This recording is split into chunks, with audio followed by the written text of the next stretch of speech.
আল্লাহ রাব্বুল আলামিন কোরআনুল কারীমের সূরা তাহরীম 6 নম্বর আয়াতে বলেছেন, ইয়া আইয়ুহাল্লাযীনা আমানু, হে ঈমানদারগণ, কু আনফুসাকুম ওয়া আহলিকুম নারা, নিজেরা জাহান্নামের আগুন থেকে বাঁচো, পরিবারকে বাঁচাও।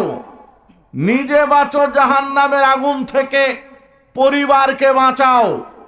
নিজে বাঁচতে হবে, পরিবারকে বাঁচাতে হবে। নিজে বাঁচার রাস্তা তৈরি করতে হবে, পরিবারকে বাঁচানোর জন্য রাস্তা তৈরি করতে হবে। এই নির্দেশ দিলেন আল্লাহ রাব্বুল আলামিন। সম্মানিত উপস্থিতি, জাহান্নামের আগুন, জাহান্নামের ভয়াবহতা, জাহান্নামের আগুনের তীব্রতা রাসূলুল্লাহ সাল্লাল্লাহু আলাইহি ওয়াসাল্লাম বললেন, জাহান্নামের আগুনকে আল্লাহ রাব্বুল আলামিন পৃথিবীর আগুনের চেয়ে 69 গুণ তাপ শক্তি বেশি দিয়েছে। পৃথিবীর আগুনের যে তাপ শক্তি, দাবদাহ, তেজস্বিতা, জাহান্নামের আগুনের তেজস্বিতা, দাবদাহ, তাপ শক্তি পৃথিবীর আগুনের চেয়ে 69 গুণ, মানে টোটালে 70 গুণ বেশি। 69 গুণ বেশি। কেন দিয়েছেন? জাহান্নামের আগুনের এত তাপ শক্তি কেন?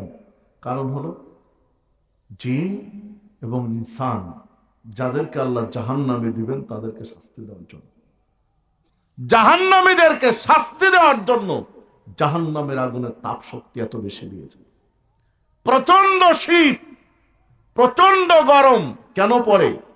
সহিহুল বুখারীতে যে হাদিস রয়েছে, রাসূলুল্লাহ সাল্লাল্লাহু আলাইহি ওয়াসাল্লাম বলেছেন, জাহান্নামের আগুনকে তাপ দিয়ে দিয়ে দিয়ে দিয়ে এমন একটা পর্যায়ে নিয়ে যাওয়া হলো যে জাহান্নামের আগুনের এক অংশের আগুন যেন আর এক অংশের আগুনকে খুবলিয়ে খাবে।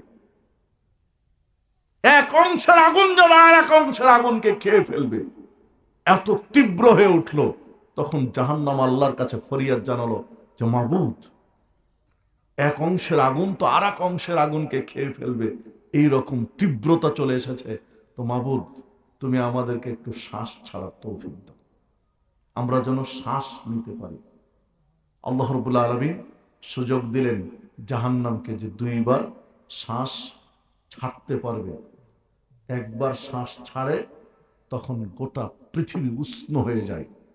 যে গ্রীষ্মকাল, চৈত্র মাসে একেবারে কাঠ ফাটা রোদ, মানুষ গরমে অতিষ্ঠ হয়ে গিয়ে পানির আশ্রয় নেই, গোসল করে, এসির মধ্যে ঢুকে, বাতাসের পিছনে ছুটে, ফ্যান চালায়। এইটা হলো জাহান্নামের শ্বাস ছাড়ার ফল। আরেকটা শ্বাস ছাড়ে শীতকালে। শীতকালে শ্বাস ছাড়ে, পৃথিবী একেবারে শীতল ঠান্ডা হয়ে যায়। এ হাদিসে ইঙ্গিত দেয় জাহান্নামে শুধু গরম উষ্ণতা আছে এমনটি নয়, জাহান্নামের শাস্তির অনেক স্তর রয়েছে।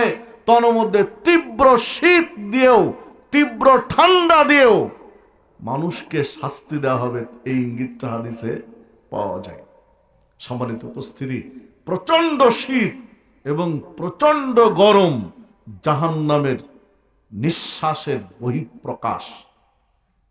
এই জাহান্নাম থেকে আপনাকে আমাকে বাঁচতে হবে। প্রচন্ড শীত পড়ে, মানুষ জাহান্নাম থেকে আশ্রয় চাইবে আল্লাহর কাছে, যে আল্লাহ, আল্লাহুম্মা আজিরনি মিনান নার, আল্লাহ তুমি আমাদেরকে জাহান্নামের আগুন থেকে বাঁচাও। আল্লাহুম্মা আজিরনি মিনান নার, আল্লাহ তুমি জাহান্নামের আগুন থেকে বাঁচাও। আল্লাহুম্মা আজিরনি মিনান নার, আল্লাহ তুমি জাহান্নামের আগুন থেকে বাঁচাও। এই প্রার্থনা না মানুষের করা উচিত প্রচন্ড শীতে, কিন্তু এই প্রার্থনা মুখে আসে না। বললাম কি, প্রচন্ড শীত যখনই পড়বে তখনই আল্লাহর কাছে জাহান্নামের আগুন থেকে আশ্রয় চাইতে হবে। এটা তো জাহান্নামের আগুনের নিঃশ্বাসের এটা ফল, কিন্তু এইটা চাই না আপনি।